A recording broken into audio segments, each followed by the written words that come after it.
It's true! My now wife and I quit our jobs like crazy people and went full-time on an indie game for 5 years, spending both our entire life savings and then some, ran out of money, moved in with my grandma, bet the entire farm, and eventually shipped a game. It changed our lives forever. It's been 5 years, and it's made millions. This is the story. I landed my first game studio job in 2010, and ever since then, I knew that one day I'd want to make my own game. I always assumed it would take a lot of money, and that no publisher was likely to hand it to me to try, so I saved religiously, assuming I'd have to hire a team to build something substantial. I thought it was going to take a very long time to build up the funds, but my outlook changed in 2013, when I saw a number of indies creating impressive products solo or near solo. I'd been working on what would become Eastshade at home in the wee hours for months, and was making good progress. My inspiration burned so hot, I was finding it hard to get to bed, which resulted in severe lack of sleep. Some people can manage to work on their indie project while holding a regular job, but I've always had a very single project mind and struggled with multiple projects. I knew I could only keep doing one. I had to choose between continuing with my cushy job in AAA games or going indie. With years of savings stockpiled, in December of 2013, I quit my job at Sucker Punch Productions as an environment artist to go full-time on Eastshade. I knew I could pinch pennies to make the savings last, and with no children or mortgage, my tolerance for risky financial moves was high. The first year of Eastshade development was a very special time in my life. Imagine a moment of pure inspiration, the feverish kind that burns so hot it gives you goosebumps. Or maybe that only happens to me. I felt that burning inspiration every day. The inspiration waned slightly each year and eventually gave way to commitment, which, as it turns out, becomes easy to hold when you're 3 years in and have invested your life savings. In the last year, when I had sight of the finish line, neither commitment nor inspiration seemed required, as the thrill of finishing and releasing, the moment I'd been fantasizing about for so long, was all I needed to keep swimming.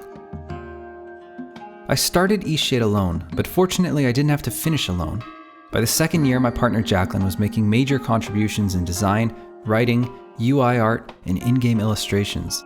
By the fourth year, she was working on the project full-time and doing quest markup, mapping, and testing.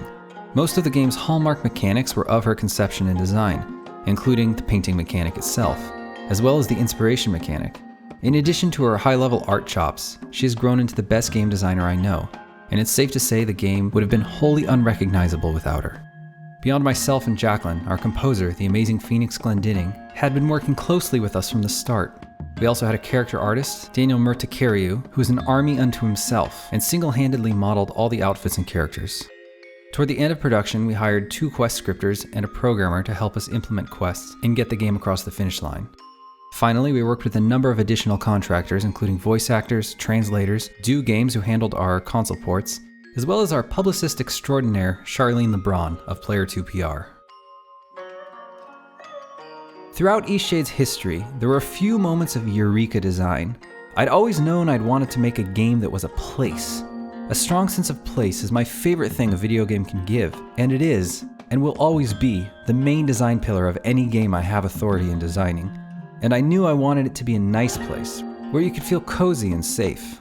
In the beginning, the idea was to make the game's core loop through survival mechanics. We had hunger, coldness, energy, and the idea was to build progression with finding things to help these depleting bars. We had come to our first major design dilemma. The constantly depleting bars were entirely at odds with how we wanted the game to feel. They penalized the player for doing the very thing we wanted the game to be about, which is going slow and feeling that sense of place. We needed a new core loop. The painting mechanic was born from trying to think of a way to reward the kind of thing we wanted the player to do in Eastshade, which is to go slow and smell the roses. One fateful day, about a year into development, Jacqueline came up with the idea that the player could be a painter and create quests around the player capturing certain objects, places, colors, times of day, or a combination of those.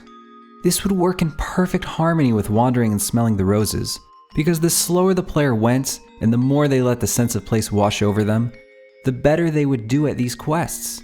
It was genius. That was the first eureka moment in our design journey. The next eureka moment came about 4 years into development.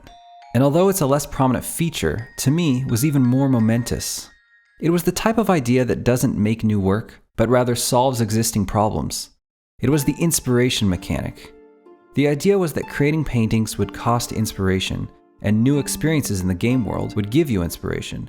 So drinking tea, reading a new book, discovering a new location, relaxing in a hot spring, hearing a tale from a storyteller, listening to street music, basically exactly the cozy stuff we wanted the player to be enjoying, would all reward your player character with inspiration. This totally closed the game loop, created a harmony between theme and mechanics, and gave us an easy way to tie all the auxiliary actions into the core loop. It was, again, Jacqueline's genius. It was amazing that such a tiny and easy to implement feature could have such a profound impact on the game, and that it came so late in development, yet fit like a glove. It made me realize the true power of a good idea. Ideas that come in the form of more content or at the cost of production resources are a dime a dozen. I have hundreds of ideas of that nature lying around, but an idea that solves problems is precious. For as long as we've been working on Eastshade itself, we've also been working on its promotion. I don't think there's any one or two things that are the magic bullets, because every game has different avenues that work for it, and indeed, the marketing effort is the sum of its parts. I'll try to give a rough outline of the things we did for Eastshade. Number one, we created very polished marketing assets, so that's 2 trailers, over 20 GIFs, and over 50 screenshots. 2, we hired a PR company called Player2PR who handled press releases, journalist outreach, strategizing on release timing and planning, and key distribution during big moments in our campaign. Number 3, we picked our timing for our trailer releases, our release date announcement, and our actual release, the most important one, very carefully, trying to stay clear of other news and releases. Okay, number 4, I was very active on Twitter, and I kind of still am. I participated in Screenshot Saturday, and I interact a lot. Of course, I think Twitter's relevance is sort of dying. It seems like the level of interactions and views, at least I've been getting, have just been plummeting ever since Elon Musk took over. Everything just has sort of changed on that website. That's part of the reason why I'm trying to focus more on YouTube now as our main marketing channel. Okay, number 5, I've written a number of articles that have done well on Gamasutra and 80.lv and other game dev sites. 6, I often stream development on Twitch and still do. I was doing that pretty religiously during the Eastshade development. And I always did like a pitch call to action of like, hey, check out our game on Steam, go wishlist it, and I still do. Number 7, we got into the Indie Mega booth at PAX West, and we also showed at GDC in a special Unity booth we managed to get into, which the impact is kind of overestimated, I think, of going to conventions. But in our case, we did end up getting some pretty important coverage, particularly from GDC. We ended up getting a Kotaku preview from that, which was really big for us and bumped our wish lists quite a bit. And number 8, I did a number of interviews with small and medium websites and a few large ones, and a lot of those were lined up by our PR firm. The tale of Eastshade's launch day is an odd one. The tale begins, as many epic tales do, with some backstory. In the final year of our 5-year development, we were beginning to run out of money. With both Jacqueline and I working full-time on the game, we managed to stretch our savings quite far, but eventually, the well was running dry. My mother and grandmother, who lived together, very graciously offered that we come and live with them. Bless their hearts! This helped us tremendously and ensured we had enough reserves for the final launch costs, like localization. My grandmother's house is a bit rural, but the internet is fast, and continuing development there was never a problem. But on launch week, something truly rare happened. It snowed. A lot. In fact, it was the 3rd biggest snowstorm in the Seattle area in the last 100 years. The day before launch, we lost power. No problem, right? Just pack up the computer and drive as far as you need to find power and internet. The problem was there was about 1 mile of private road to leave my grandmother's house.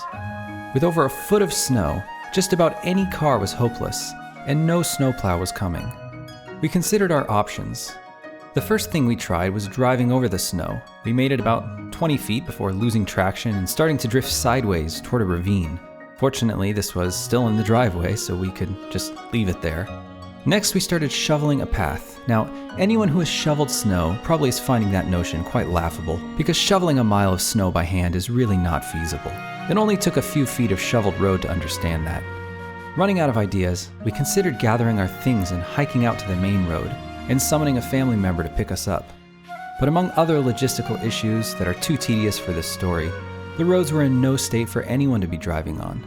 Snow isn't a huge problem in places that are prepared for it, but in the Seattle area, even a little snow is basically the apocalypse, and we had a foot of it. In the end, we decided we'd wait and pray for the power to return before 7 a.m. the next day, our scheduled launch time. We did have a build I had uploaded a week prior that was in somewhat of a launchable state. Over the phone, I was able to get my brother in a neighboring city with power, logged into Steam and the partner site, ready to hit the launch button if power didn't return to us in time. It was a dark moment for me. It wasn't so much that I was worried things would go badly without the most up-to-date build, though I was worried about that, or that people wouldn't be understanding of the slightly delayed updates due to our snowstorm situation, but just that I had been dreaming about launch day for 5 years. I'd always envisioned being able to watch it all unfold from my own workstation with my own internet. I found myself on the eve of our launch, not even excited about the big day, but rather just praying through gritted teeth that the power would return. At 4:30 a.m., just 2.5 hours before our launch time, the power returned. I uploaded the latest build with the force of 1,000 well-lit rooms, and by the guiding light of electricity, I went into the kitchen for a pre-launch snack. There on the counter, I found this. While I was trying to jumpstart cars and shovel snow the night before, Jacqueline had secretly made an Eastshade pie by candlelight. Of uncooked oats, peanut butter, and honey, she had made the only thing she could come up with without an oven or burner. I cried like a baby. In all the madness, I hadn't thought to do anything to make the day special or memorable. I was too worried about the power to savor the momentousness of the occasion. When I saw the Eastshade pie she had thought to make, it finally felt like a special day. Even now, if I think about that pie, I tear up. As far as the launch day itself, it went pretty smoothly, all things considered. We did have one absurd bug with the Russian localization, which we fixed within a few hours.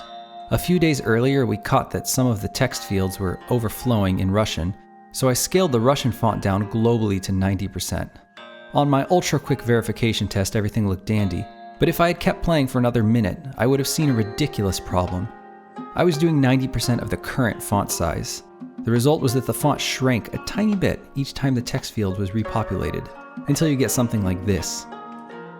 For months I was getting bug reports of that, because all the torrent sites instantly uploaded the 1.0 version of the game, and many of them didn't bother to update, even though the fix came within hours. It made it very easy to spot the pirates.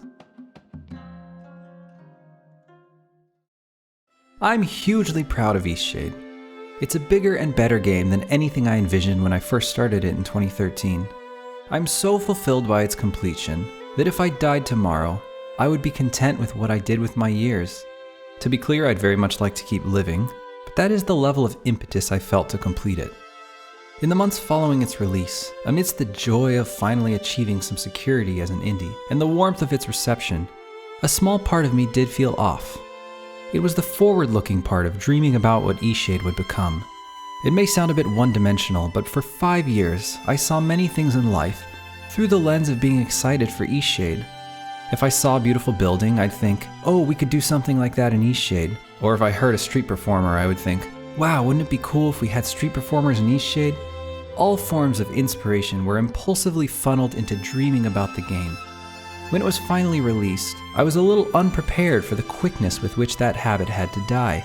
Oh, that would be cool and Oh, right, it's shipped and done, and whatever it is will always be, I thought, as I found myself unexpectedly wistful about things that never came to be in the game.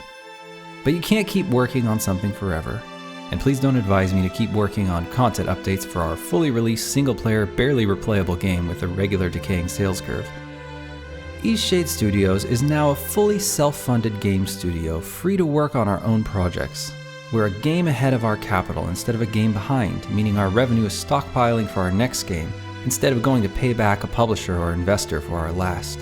Which means we can go wherever our whims blow, instead of needing to seek more funding. It's an exciting place to be, and we have every intention of our next game blowing Eastshade away in scope, polish, variety, coziness, wonder, and personality.